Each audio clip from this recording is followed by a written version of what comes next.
మన ప్రభువును రక్షకుడైన యేసుక్రీస్తు నామమున గుడ్ సంఘటన మీ కుటుంబ సభ్యులైన మీ అందరికీ శుభాభివందనాలు.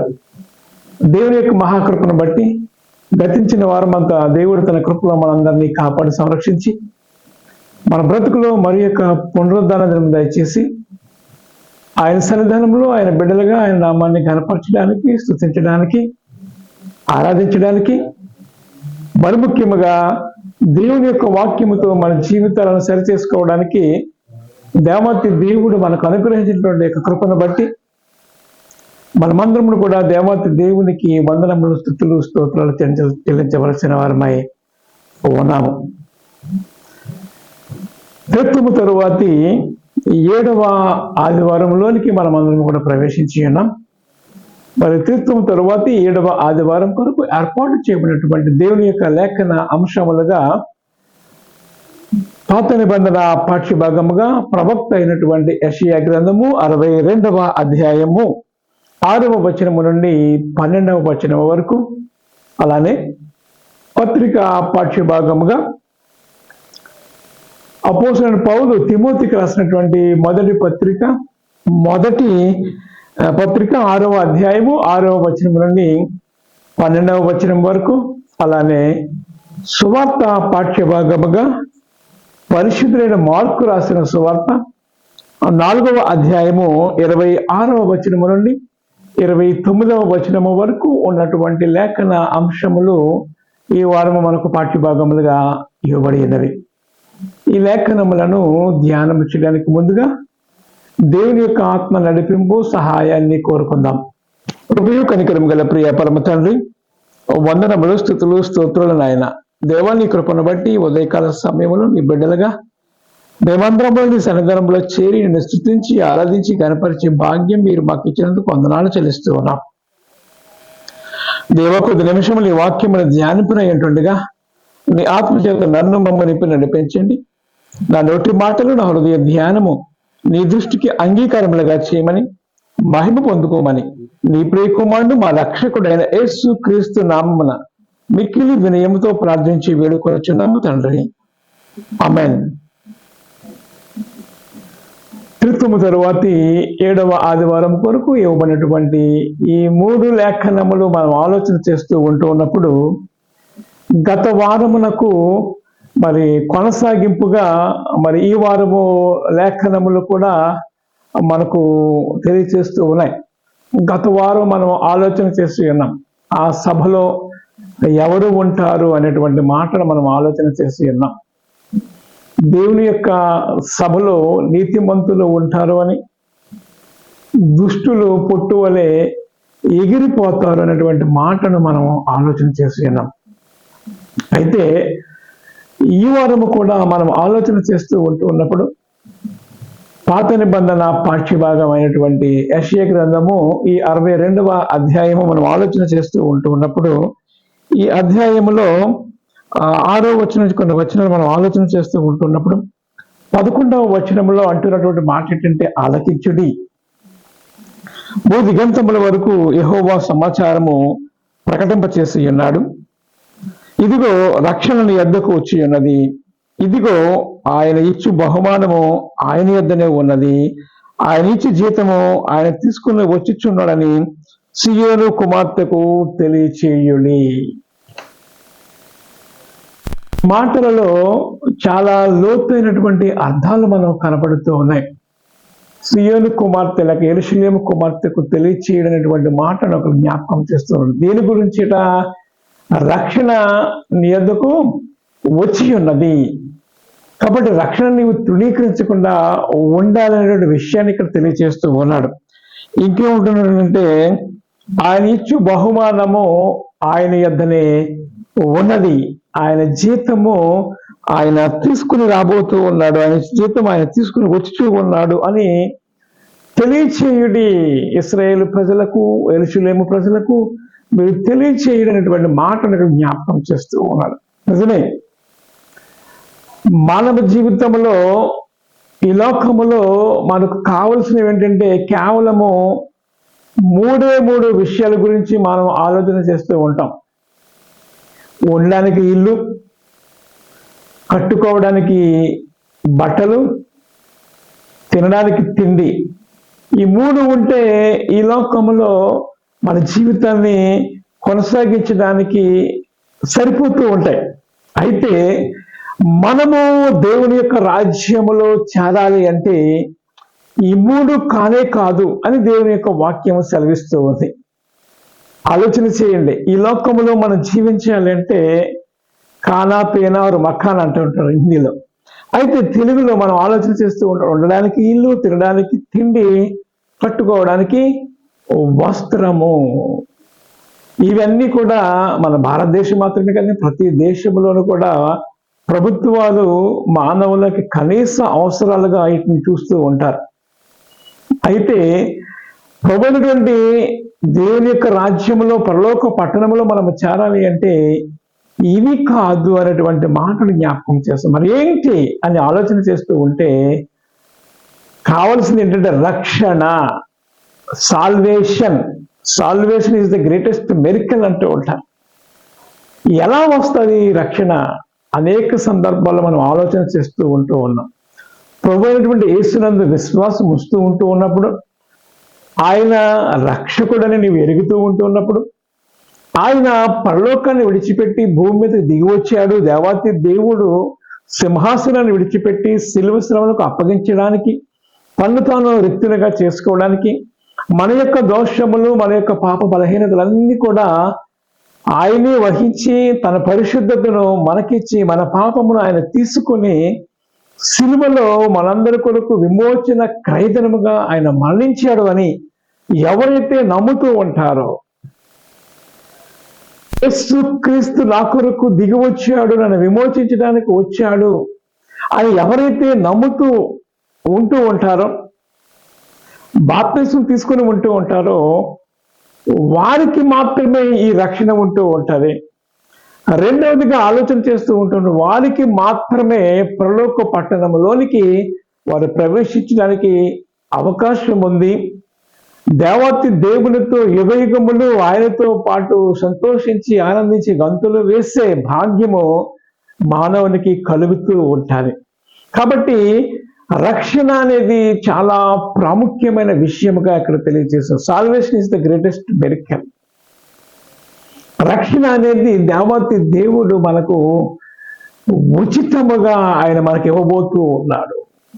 నీవు దీన్ని వెలపెట్టి కొనాలి అంటే నీ జీవితాన్ని అంతా కూడా అమ్మేసిన, లేక నీ జీవితంలో, లేక నీ హృదయంలో, నీ బాడీలో ఉన్నటువంటి ఆ కళ్ళు అవ్వచ్చు, లేక హార్ట్ అవ్వచ్చు, కిడ్నీస్ అవ్వచ్చు, ఇంకే ప్రాముఖ్యమైన ఏది అమ్మేసినా సరే నీవు కొనుక్కోలేవు. ఎందుకంటే అది చాలా విలువైనది, అమూల్యమైనది. కేవలము ఆయన మనకు ఉచితముగా ఇస్తూ ఉన్నాడు. ఇచ్చు బహుమానము ఆయన మనకు త్వరలో రాబోతూ ఉన్నాడనే విషయాన్ని కూడా తెలియజేస్తూ ఉన్నాడు. రక్షణ నీ యొద్దకు వస్తూ ఉన్నది. ఆల్రెడీ రక్షణ వచ్చి ఉన్నది. రక్షణ సువార్త భూదిగంతముల వరకు ఆయన ప్రచారం చేస్తూ ఉన్నాడు. ప్రియమైన వాళ్ళారా, ఆది కాండం మొదలుకొని ప్రకటన గ్రంథం వరకు ప్రభువైనటువంటి యేసుక్రీస్తు యొక్క రక్షణ సువార్తను మనం వింటూ ఉన్నాం. మరి ముఖ్యంగా యేసుక్రీస్తు ఈ లోకములోనికి ఆయన రక్షకుడిగా వస్తూ ఉన్నప్పుడు వచ్చినప్పుడు శిష్యులను 12 మంది శిష్యులను ఏర్పాటు చేసుకొని మత్తయి సువార్త చివరి అధ్యాయంలో, అనగా 28వ అధ్యాయంలో ఆయన పునరుద్ధరణ తిరిగి లేచిన తర్వాత కూడా నేను మీకు ఏ సంగతిని ఆజ్ఞాపించి ఉన్నానో వాటన్నింటినీ కూడా ఈ భూప్రపంచమంతా కూడా మీరు సంచారం చేసి నాకు శిష్యులుగా చేయండి అనేటువంటి గ్రేటెస్ట్ కమాండ్మెంట్ ఇచ్చాడు. ఎలా ఈ శిష్యులుగా చేయడం అంటే, యేసుక్రీస్తు ఎవరు, ఆయన ఏమై ఉన్నాడు, ఆయన ఈ లోకానికి ఎందుకు వచ్చి ఉన్నాడు, ఆయన ఏమి చేసి ఉన్నాడో, ఆయన తిరిగి మరలా రాబోతున్నాడు, ఎందుకోసం రాబోతూ ఉన్నాడు, ఎవరి కోసం రాబోతూ ఉన్నాడు, వస్తే ఆయన ఏమి తీసుకొస్తూ ఉన్నాడు అనే విషయాన్ని కూడా మనం ఆలోచన చేయవలసినటువంటి అవసరం ఉన్నది.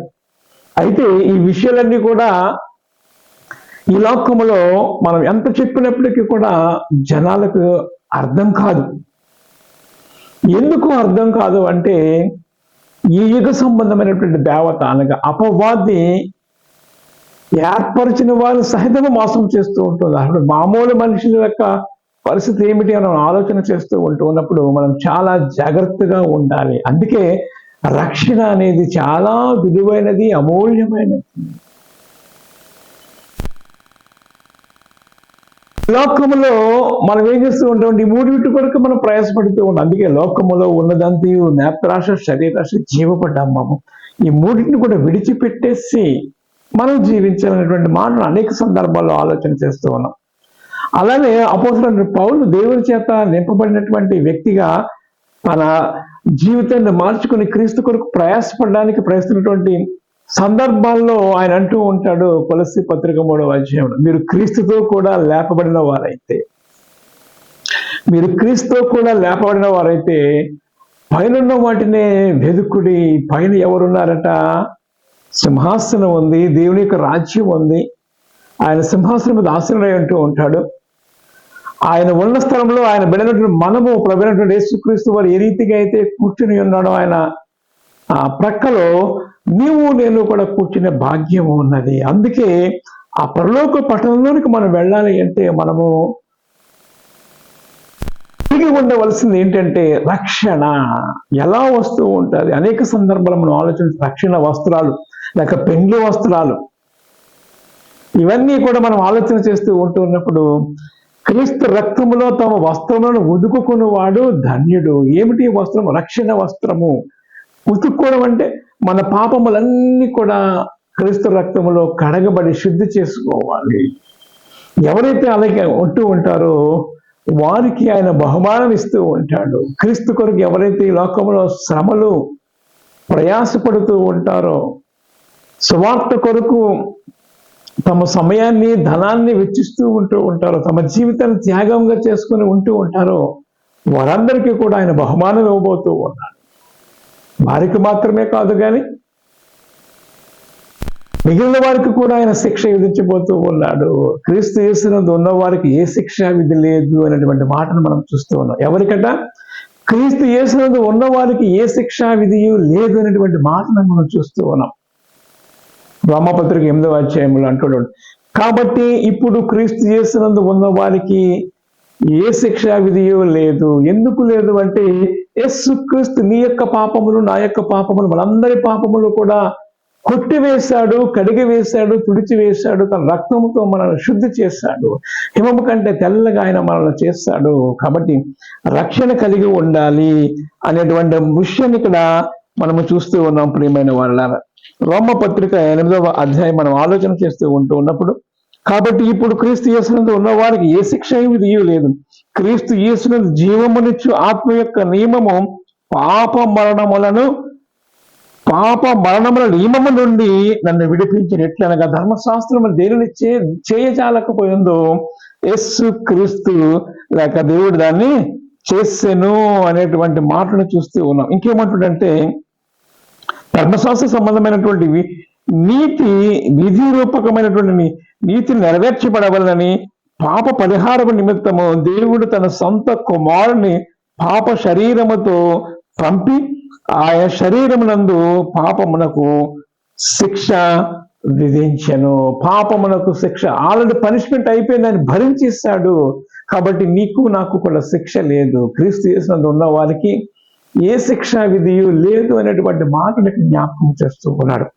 ఇంకా మనం కొంచెం ముందుకు వెళుతూ ఉన్నప్పుడు ఈరోజు మనం చదువుకున్నటువంటి ఈ సువార్త పాఠ్యభాగము ఏదైతే ఉన్నదో ఈ సువార్త పాఠములో చాలా లోతైనటువంటి విషయాలు పరిశీలినటువంటి మార్కు రాసినటువంటి సువార్త 4వ అధ్యాయం మనం ఆలోచన చేస్తూ ఉన్నప్పుడు ఈ 4వ అధ్యాయంలో మనకేమైనటువంటి 26, 29 వచనాలు గనక మనం ఆలోచన చేస్తూ ఉన్నప్పుడు అక్కడ ఉన్నటువంటి మాట అంటే, ఒక మనుష్యుడు భూమిలో విత్తనము చల్లి రాత్రింబగళ్ళు నిద్రపోవచ్చు, మేలుకొనుచు ఉండగా వానికి తెలియని రీతిగా ఆ విత్తనము మొలిచి పెరిగినట్లే దేవుని యొక్క రాజ్యము ఉన్నది.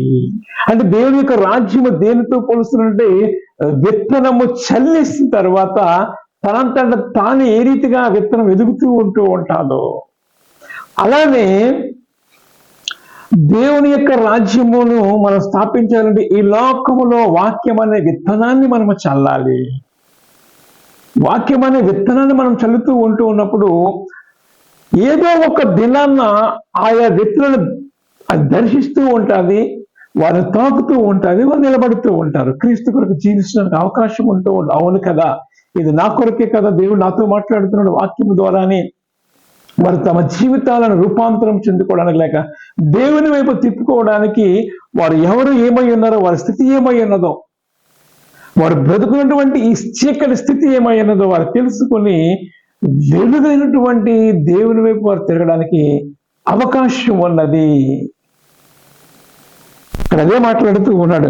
విత్తనములు చల్లి రాత్రి మగలు నిద్రపోవచ్చు మేలుకొనుచు ఉండగా వారికి తెలియని రీతిగా విత్తనము మొలిచి పెరిగినట్లే దేవుని రాజ్యము పెరుగుచూ ఉన్నది అనేటువంటి మాటను, భూమి మొదట మొలకను తరువాత వెన్నును అటు తరువాత వెన్నులో ముదురు గింజలను తనంతట తానే పుట్టించును. పంట పండినప్పుడు కోతకాలము వచ్చినదని సేద్యగాడు వెంటనే కొలవలి పెట్టి కోయినని చెప్పాను. ఇక్కడ మాట్లాడుతున్నటువంటి మాట ఏంటంటే, ఆల్రెడీ విత్తనం జరిగిపోయింది. భూప్రపంచం అంతా కూడా దేవుని యొక్క సువార్త అనే విత్తనము ప్రపంచం అంతా కూడా వెదజల్లబడుతూ ఉంది, వెత్తబడి ఉన్నది. ఇంకనూ మారుమూల ప్రాంతాల్లో కూడా వెళ్ళిపోతూ ఉంది. ఎక్కడైతే సువార్త అందని ప్రాంతాలు ఉన్నాయో అక్కడ కూడా ఫైండ్ అవుట్ చేసి ఆయా సంఘాలు, ఆయా మిషనరీలు వెళుతూ ఉన్నారు. ఎందుకంటే ఇది దేవుని యొక్క కమాండ్మెంట్ కాబట్టి. అంతటా అందరికీ రక్షణ సువార్తను ప్రకటించవలసిన బాధ్యత దేవుడు మన మీద పెట్టాడు. అనేక సందర్భాల్లో మనం మాట్లాడుకుంటూ ఉన్నాం, ఇది నాకెందుకులే అని ఈ 12 మంది శిష్యులు అనుకుంటే ఈరోజు ప్రపంచ సువార్తికను జరిగేదా? ఎంత మాత్రం జరిగి ఉండేది కాదు. కానీ దేవుడు వారి మీద, అనగా శిష్యుల మీద ఏ బాధ్యత అయితే పెట్టారో వారి బాధ్యతగా వారు తీసుకున్నారు, రెస్పాన్సిబిలిటీ వహించారు. బ్రతుకుడు క్రీస్తే, చావు అయితే లాభము వారు అని వారు గుర్తిరిగిన వారే.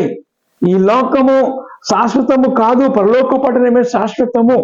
ఈ 78 సంవత్సరాల జీవిత కాలము ఆయుష్ దుఃఖమే, ఆయాసమే దుఃఖమే అయినప్పటికీ కూడా ఇది కాదు అనేటువంటి గుర్తిరిగిన వారే. వారి పరలోక పట్టణము కొరకు వారు సిద్ధపడ్డారు, అనేక మందిని వారు సిద్ధపరిచారు. అందుకే అంటున్నాడు, రక్షణ ఎందుకు వచ్చి ఉన్నది, వారు ప్రకటించేశారు, ఆల్రెడీ సువార్తమానం ప్రకటించేశారు. అదే అంటున్నాడు, ఆ ఏ రీతిగా అయితే విత్తనము చల్లిన తరువాత ఆ మొక్క ఏ రీతిగా ఎదుగుతూ ఉంటుందో, మొదట ఏమంటున్నాడు, మొదట భూమి మొదట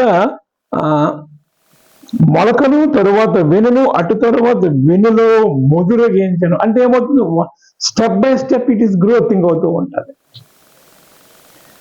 మొక్క ఏం చేస్తూ ఉంటుందంటే రోజు రోజుకు ఎదుగుతూ ఉంటూ ఉంటుంది. అలాగే దేవుని యొక్క రాజ్యము కూడా ఈ లోకములో వాక్యం అనే విత్తనాన్ని మనం విత్తుతూ ఉంటూ ఉన్నప్పుడు అది ఫలిస్తూ ఉంటుంది ఒకనొక దినాన్న, ప్రియమైన వాళ్ళ.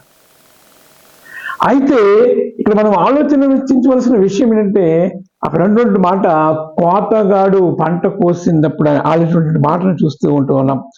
పంట పండినప్పుడు కోతకాలం వచ్చినదని సేద్యగాడు వెంటనే కొడవలు పెట్టి కోయినని చెప్పాను. పంట పండుతూ ఉన్నప్పుడు, అది ఎప్పుడైతే పంట పండుతూ ఉందో ఏం చేస్తూ ఉంటాడు సేద్యగాడు, దాన్ని కోస్తూ ఉంటాడు. ఆ కోత ఏమిటి అంటే యుగ సమాప్తి, దేవుని యొక్క 2వ రాకడ రాబోతూ ఉంది. ఆయన నుంచి జీతం ఆయన తీసుకుని వస్తూ ఉన్నాడు. ఎవరికి? ఆయన కొరకు ప్రయాసపడిన వారందరికీ కూడా బహుమానం ఆయన ఇవ్వబోతూ ఉన్నాడు. ఆయన తృణీకరించిన వారికి కూడా ఆయన రివార్డ్ ఇవ్వబోతూ ఉన్నాడు. అదే నిత్య దండన, నిత్య నరకము. ఆయన వెంబడించి వారికి నిత్య సంతోషము, నిత్య ఆనందము ఉంటే, ఆయన తృణీకరించిన వారికి వేదన. అందుకే ఈ ఉదయకాల సమయంలో మరి ఒక్కసారి దేవుడు మనతో చెప్పండి, సీయోను కుమార్తెకు చెప్పండి, నా ప్రజలకు చెప్పండి. ఈ లోకంలో మనం ఆలోచన, ఈ భూదిగంతో ఉన్నటువంటి ప్రజలందరికీ, నీ చుట్టుపక్కల ఉన్న వారికి చెప్పాల్సిన బాధ్యత నీదే. నీ ఇంటి చుట్టూ ఉన్నటువంటి వారికి వాక్యములు చెప్పాల్సిన బాధ్యత నీ మీద దేవుడు పెట్టాడు. ఒకనొక దినాన్ని అడుగుతాడు, ఏం చేశారా వారి అబ్బాయి నాకు వస్తాను అని. నీ పొరుగు వారికి, నీ పక్కంటి వారికి, నీ బంధువులకు, స్నేహితులకు రక్షణ సువార్త ఎప్పుడైనా చెప్పావా అని అడిగితే నువ్వేం చేస్తావు? అంతసేపు నా తింటే, నా కుటుంబం, నా ఫ్యామిలీ సరిపోయిందంటావా? అంటే వాడైన దాసుడా అని తిడతాడు. కానీ బడా నమ్మకమైన దాసుడు అనిపించుకోవాలంటే క్రీస్తు కొరకు నువ్వు ప్రయాసపడాలి. ఆయన ఇచ్చి బహుమానము ఆయన వద్ద ఉన్నది, ఆయన జీతం ఆయన తీసుకుని రాబోతూ ఉన్నాడు. Is coming soon. ఆయన రాబోతూ ఉన్నాడు. నీ క్రియలను బట్టి నీకు జీతం ఇవ్వడానికి ఆయన మన అకౌంట్స్ అన్నీ కూడా ఆయన దగ్గర ఉన్నాయి, క్లియర్ చేసి ఆయన రాబోతూ ఉన్నాడు. ఆ యొక్క తీర్పులో నుంచి మనం తప్పించుకోవాలి అంటే ఆయన బహుమానము మనం పొందుకునే వాళ్ళగా ఉండాలి, కానీ ఆయన యొక్క శిక్షను మనం పొందుకునే వారుగా ఉండకూడదు. సువార్తను ప్రకటించేవారుగా ఉండాలి. క్రీస్తు కొరకు అనేక ఆత్మలు రక్షించాలి. కొంతమందికి ఆత్మలంటే ఆత్మలా అనేటువంటి మాటలు వింటూ ఉన్నాం ఈరోజు సేవకుల్లో కూడా. అది నీ పని కాదంటూ ఉన్నారు కొంతమంది. మరి నీ పని ఏంటి? పనేంటి? నువ్వు ఏ పరిచర్య నిమిత్తం వచ్చావు? దేని కొరకు వచ్చి అన్నావు? క్రీస్తు సంఘమును కాసే బాధ్యత దేవుడు నీకిస్తే అది నీ పని కాదని నువ్వు ఎలా చెప్తూ ఉన్నావు? నీకు అప్పగించబడినటువంటి పనులు నువ్వు నమ్మకంగా ఉండు. నువ్వు సంఘ కాపురం అయితే సంఘ బాధ్యత నువ్వు నెరవేర్చు. సంఘమును నువ్వు సిద్ధపరచు, వధువు సంఘముగా. సువార్త పరిచర్య అనేక మందికి యేసుక్రీస్తు రక్షణ గురించి ప్రకటించు. నీకు అప్పగించినటువంటి చిన్న పని సరే ఏ లోపం లేకుండా నువ్వు చేస్తూ ఉంటున్నప్పుడు ఆయనను మెచ్చుకుంటాడు. ప్రేమైన వాళ్ళ, ఈరోజు మనకి ఇవ్వబడినటువంటి ఈ పత్రికా పాఠ్యభాగము ఏదైతే ఉన్నదో, ఈ పత్రికా పాఠములో పౌలు తన ప్రేషించినటువంటి తిమోతికి లేఖ రాస్తూ హెచ్చరిక చేస్తూ ఉన్నాడు. అరే తిమోతి, నువ్వు దేని నిమిత్తమైతే క్రీస్తు పరిచర్య కొరకు నువ్వు పట్టబడి ఉన్నావో, వచ్చి ఉన్నావో, నా దగ్గర శిష్యరికం చేసి క్రీస్తుని గురించి అనేక విషయాలు తెలుసుకుని ఉన్నావో, దానిని నీవు ప్రకటించేవాడుగా ఉండాలి. నేను ప్రకటిస్తాను, నువ్వు ఒప్పుకున్నావు. అనేక మంది నువ్వు ఒప్పుకుంటావు కదా, నీ జీవిత కాలమంతా సువార్త పరిచర్య చేయి అని మాట్లాడుతూ వేటిని విడిచిపెట్టాలో, వేటిని అవలంబించాలో కూడా ఇక్కడ జ్ఞాపకం చేస్తూ ఉన్నాడు. ప్రియమైన వాళ్ళారా, తిమోతికి రాసినటువంటి పత్రికలో పౌలు భక్తుడు తిమోతికి రాసినటువంటి మొదటి పత్రికలో 6వ అధ్యాయములో 6వ వచనం నుండి 12వ వచనం వరకు మనం ఆలోచన చేస్తూ ఉన్నప్పుడు మనందరికీ తెలిసిందే, ధనం గురించి మీరు అసలు ప్రయాసపడవద్దు అని మాట్లాడుతూ 6వ వచనం అంటాడు, సంతుష్టి సహితమైనటువంటి దైవ భక్తి గొప్ప లాభ సాధకమైనది. ఇది మనం నేర్చుకునవలసింది ఏంటంటే సంతుష్టి సహితమైనటువంటి భక్తి. ఏదో అరకొర భక్తి కాదు, అవసరాల కొరకు కాదు, కానీ సంతుష్టి సహితమైనటువంటి భక్తి చేయాలి అని మాట్లాడుతూ ఉన్నాడు. అంటే పరిపూర్ణంగా you should depend upon God. ఆయన మీద ఆధారపడాలి, ఆయననే స్తుతించాలి, ఆయన చిత్తాన్ని జరిగించేవారుగా ఉండాలి. నీవేమి చేసినప్పటికీ కూడా ఆయన చిత్తాన్ని జరిగించేవారుగా, ఆయన స్తుతించేవారుగా నీవు ఉండాలి అనేది దేవుని యొక్క ఉద్దేశమైనది. ప్రియమైన వాళ్ళారా, అలా లేకపోతే మన జీవితాలు ఎందుకు పనికిరాని వారుగా మనం అయిపోతాం. అందుకని ధనవంతులకు ఇంకేమంటున్నాడు, మనం ఈ లోకంలో ఏదీ తేలేదు, దీనిలో ఏదీ కూడా తీసుకుపోలేము. కాగా అన్నవస్త్రము గలవారమై ఉన్ని వాటితో తృప్తి పొందుదము. ధనవంతులగుటకు అపేక్షించి వారు శోధనలోను, ఊరిలోను, అవివేకయుక్తులను, హానికరమైనటువంటి అనేక దురాశలలోనూ పడుదరు. అట్టివి మనుషులు నష్టములోను, నాశనములోను ముంచివేయను. ఎందుకనగా ధనాపేక్ష సమస్తమైనటువంటి కీడునకు మూలమైనది అనేటువంటి మాటను జ్ఞాపకం చేస్తూ ఏమంటే దానిని ఆశించి విశ్వాసము నుండి అనేక మంది తొలగిపోయారు అనేటువంటి, ఇది చాలా ప్రాముఖ్యమైనది. అంటే క్రైస్తవులే విశ్వాసం నుండి తొలగిపోయారు. ఎందుకంటే విశ్వాసాన్ని విడిచిపెట్టేసి లోకంలో వారు పరిగెడుతూ ఉంటున్నప్పుడు వారు కోల్పోయారు. దేవుని యొక్క రాజ్యాన్ని వారు విడిచిపెట్టేశారు. దేవుని బిడ్డలుగా వారు ఉండవలసినటువంటి వారు లోకంలో కలిసిపోయారు అనేటువంటి మాటను జ్ఞాపకం చేస్తూ ఏమంటాడు, అలాంటి వారు విశ్వాసములు తొలగిపోయి నానా బాధలలోనూ తమ తామే పొడుచుకున్నారు. అంటే గొడవలు, ఈ ఒక మాటలో చెప్పడం రియల్ ఎస్టేట్ చూస్తూ ఉంటున్నప్పుడు పర్సంటేజ్ విషయంలో, సేల్స్ విషయంలో రకరకాల గొడవలు వస్తూ ఉంటాయి.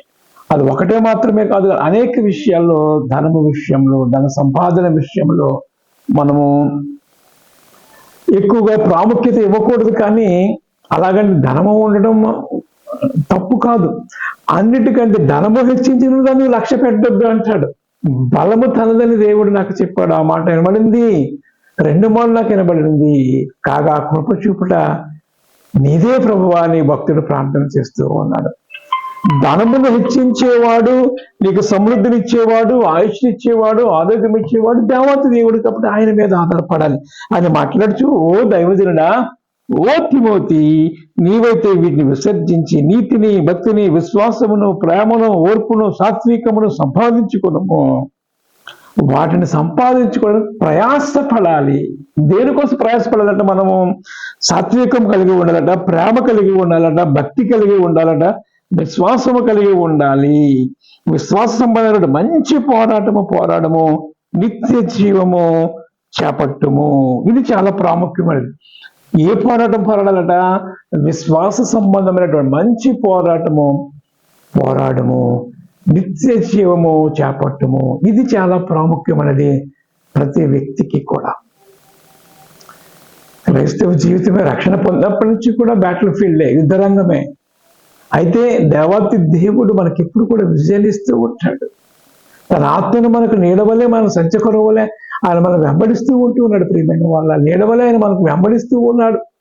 గడంధకారపు లోయలో మనం సంచరిస్తూ ఉంటూ ఉన్నప్పుడు కూడా ఆయన మన లోయలో విడిచిపెట్టాడు.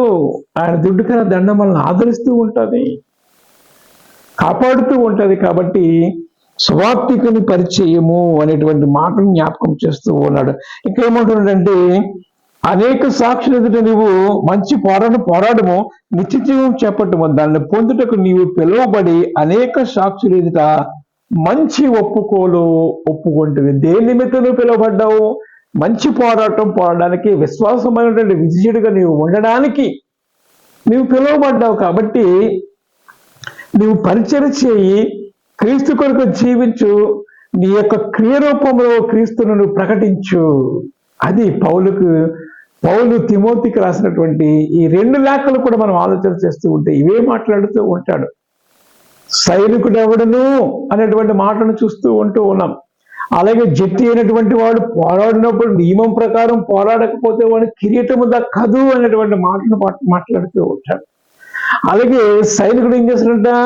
తన దండులో చేర్చుకున్నటువంటి వాడిని సంతోష పెట్టాలని ఈ జీవన వ్యాపారంలో చిక్కుకొనడు. ఎవరిని సంతోష పెట్టాలని? తన దండులో చేర్చుకున్నటువంటి నాయకుడిని సంతోష పెట్టాలని. నిన్ను నన్ను కూడా ఆయన రాజ్యములో చేర్చుకున్నాడు. తన పొలములో ఒక వ్యక్తిగా, ఒక కూలివానిగా, ఒక రైతుగా, ఒక వ్యవసాయదారుడుగా, ఒక పాత్రగా నిన్ను నన్ను కూడా ఆయన ఎంచుకున్నాడు. కాబట్టి ఆయన ఇవ్వబోతున్నటువంటి జీతము మనం పనిచేస్తూ ఉంటూ ఉన్నప్పుడు ఆ జీతానికి మనం పాత్రులం కదా. అలాగే దేవాతి దేవుడు కూడా ఆయన నీకు నాకు ఒక జీతం ఇవ్వబోతూ ఉన్నాడు. ఆయన ఇచ్చి బహుమానము ఆయన యొద్దనే ఉన్నది. ఆ బహుమానాలు చాలా ఉంటాయి. ప్రియమైన వాళ్ళ పౌలు అంటూ ఉంటాడు కదా, నేను క్రీస్తు కొరకు మంచి పోరాటము పోరాడాను, నా పరుగు కడముట్టించాను, ఇక మీదట నా కొరకు జీవ కిరీటము ఉన్నది. అది నాకు మాత్రమే కాదు కానీ నా వలె ప్రయాసపడు వాళ్ళందరికీ ఇవ్వడానికి ఆయన సిద్ధముగా ఉన్నాడు. ఎంత గొప్ప ప్రోత్సాహకరమైనటువంటి మాటలు, ఛాలెంజ్కరమైనటువంటి మాటలు. ఆలోచన చేయండి. అలాంటి జీవకిరీటం కొరకు ఓ పౌలు అంటున్నాడు తిమోతితో, నీవు వాటి కొరకే కదా ఒప్పుకున్నావు, నిత్య జీవము చేపట్టుము, దాన్ని పొందుటకు నీవు పిలువబడ్డావు కనుక అనేక సాక్షులు ఎదుట మంచి ఒప్పుకున్నావు కదా, ఇంకనూ ప్రయాసపడు. అంటే ఏంటి? రక్షణ సువార్తను ప్రకటించవలసినటువంటి అవసరం మన మీద ఉన్నది. సియోను కుమార్తెతో చెప్పండి అని అంటూ ఉన్నాడు. ఇప్పుడు ఏ కుమార్తెతో చెప్పాలి? నువ్వు నీ ఇంటి పక్కనటువంటి కుమార్తెలతో చెప్పాలి, నీ ఇంటి చుట్టూ కుమారులతో చెప్పాలి. రక్షణ సువార్తను మీరు తృణీకరిస్తే చాలా నష్టపోతూ ఉంటారు. రమ్మపత్రిక 10వ అధ్యాయం ఉంటుంది కదా, అదేమని చెప్పుచును? వాక్యము నీ ఎదుటలో నీ నోటిలో ఉన్నది కదా, యేసు ప్రభు అని నీ నోటితో ఒప్పుకుని హృదయంలో ఆయన రక్షించిన నువ్వు ఒప్పుకుని ఎడలా నీవు రక్షించబడుతూ ఉంటావు. అంతరంగంలోనూ బాహ్యముగాను ఒప్పుకుని నీవు బాప్తిసం తీసుకొని క్రీస్తు రక్తంలో కడగబడి శుద్ధుడిగా ఉంటే ఆయన ప్రార్థన చేయి వారందరికీ కూడా ఆయన రక్షించడానికి శక్తిమంతుడు అనేటువంటి మాటలు మనం చూస్తూ ఉన్నాం. ఈ రోమపత్రిక ఈ 10వ అధ్యాయంలో అంటున్నటువంటి అదేమని చెప్పుచూ ఉన్నది, వాక్యము నీ ఎదుటను నీ నోటను నీ హృదయంలోనూ ఉన్నది. అది మేము ప్రకటించే విశ్వాస వాక్యమే. మేము విశ్వాస వాక్యం ప్రకటిస్తూ ఉన్నామని పౌలు రోమ సంఘానికి లేఖ రాస్తూ ఉన్నాడు. కాబట్టి మీరు విశ్వసించండి, క్రీస్తుల యొక్క రాజ్యములకు వారసులుగా కండి, నిత్య నరకములను తప్పించబడి నిత్య రాజ్యములోనికి మీరు ప్రవేశించాలి అంటే యేసును అంగీకరించండి అని చెప్పేసి మళ్ళా లేఖ రాస్తూ వారిని బలపరుస్తూ ఉన్నాడు. ఏమంటూ ఉన్నాడు, నీ నోటితో యేసుక్రీస్తే ప్రభు అని ఒప్పుకొని దేవుడు మృతుల్లో నుండి ఆయన లేపని నీవు విశ్వసించినట్లా నీవు రక్షించబడదువు. ఏలైనగా నీతి కలిగినట్లు మనుషుల హృదయంలో విశ్వసించి నువ్వు రక్షణ కలిగినట్లు నోటితో ఒప్పుకొను అనే మాటలు మాట్లాడుతున్నాడు. చివరికి ఒకసారికి ఏమంటాడు, ఎందుకనగా ప్రభువు నామమున ప్రార్థన చేయవాడు ఎవడో వాడు రక్షింపబడును. యేసు నామములో రక్షణ ఉన్నది, మరి ఏ నామములో కూడా రక్షణ లేదు. అపోస్తుల కార్యం 4వ అధ్యాయం 12వ వచనం మనందరికీ తెలుసు. ఆయన నామమే స్వస్థపరిచేది, ఆయన నామమే రక్షించేది, ఆయన నామమే నిత్య జీవములకు తీసుకుని వెళ్ళేది. కాబట్టి ఆయన నామమును నీవు స్తుతించు, ఆయన నామం పేరు నీవు ఏ పనైనా చెయ్యి, ఆయన నామం పేరు నువ్వు ప్రార్థన చెయ్యి, ఆయన నామంలో నువ్వు శుద్ధి చేసుకో, క్రీస్తు రక్తంలో నువ్వు కడుక్కొని నిత్య రాజ్యములకు వారసులుగా ఉన్నట్లయితే నీవు ఆయన ఇచ్చి బహుమానం బలానమ్మకమైన దాసురాలా అనిపించుకోవడానికి అవకాశం ఉంది. ప్రియమైన వాళ్ళరా, అట్టి కృప పరిశుద్ధాత్మ దేవుడు మనందరకు దయచేయును గాక. ఆమేన్. దేవా నీకు వందనాలు చెల్లిస్తూ ఉన్నాం. వ్యక్తమైనటువంటి వాక్యం అనేకులలో ఫలించకు నిలిచిటకు నీ కృప అనుగ్రహించండి దేవా. మరి ఆ విత్తనం విత్తినప్పుడు తండ్రి మొదట మొలక, తరువాత ఆ వెన్ను, తరువాత నుదురు ఏ విధంగా వస్తూ ఉందో అలాగే ఈ యొక్క లోకములో వాక్యం అనే విత్తనాలు విత్తు ఉంటున్నప్పుడు చిన్న చిన్నగా వారి విశ్వాసులుగా ఎదిగి బలానమ్మకమైన మంచి దాస్తులుగా వారి ఉండటకు నీ కృప అనుగ్రహించండి, బలపరిచి నడిపించండి, భయం పొందుకోమని ఈ వారమంతటిపై నీ కృప నీ కాపుదల అందరికీ తోడించి నడిపించండి. నీ ప్రియ కుమారుడు మా రక్షకుడైన యేసుక్రీస్తు నామమున ప్రార్థించి వేడుకొనిచున్నాము తండ్రి. ఆమేన్. మన తండ్రి అయిన దేవుని ప్రేమయు ప్రభువైన యేసుక్రీస్తు కృపయు ఆత్మదేవుని అన్యోన్య సహవాసము మీ అందరికీ తోడైనను. ఆమేన్.